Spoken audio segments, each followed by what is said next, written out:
Hey church, Pastor Matthew here, and we are celebrating because the trunk or treat exceeded our expectations. We were hoping for maybe 300 people. We lost count, maybe 900, maybe 1,000 people when you include our volunteers. It was a crazy evening. It was a crazy good night.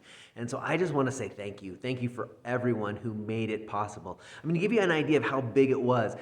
Halfway through the event, like maybe an hour into the event, we ran out of candy. We had to send someone to the store to get more hot dogs, more buns. We passed out over 700 hot dogs during the night. We had to buy $500 more worth of more candy for the night. It was fantastic.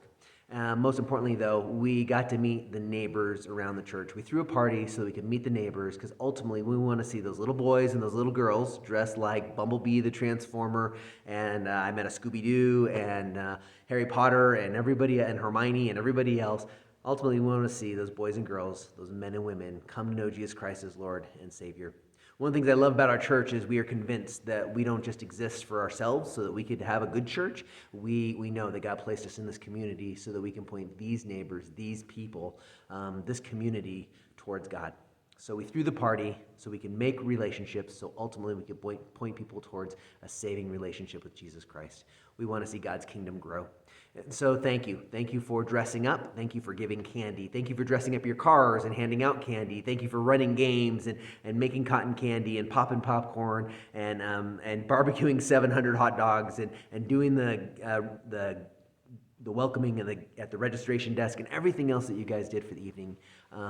Well done, church. Well done.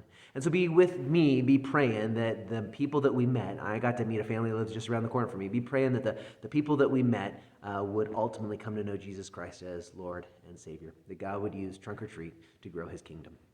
So good stuff. In the newsletter today, you'll see a link to be able to see pictures. There are hundreds of pictures posted from the event, and maybe you'll see yourself in one of the pictures. And so check that out. Also in the newsletter, lots of stuff going on in the life of the church. One of the big projects that's been going on for over a year is the other pastors and the accountability board and I have been working on a rewrite of our bylaws. Now, bylaws aren't very exciting, but every nonprofit needs it, and a church needs it too. And so we've been working on that.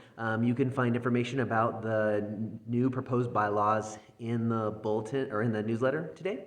And then also you'll find out what it takes to be eligible to vote on those, which includes being an owner. So if you're not yet an owner, maybe it's time for I would love for you to become an owner so that yes, you could be a part of this decision making with the new bylaws, but also a part of the life of the church as a whole. And so information about ownership, about bylaws, about all that good stuff is in the newsletter. You can check it all out.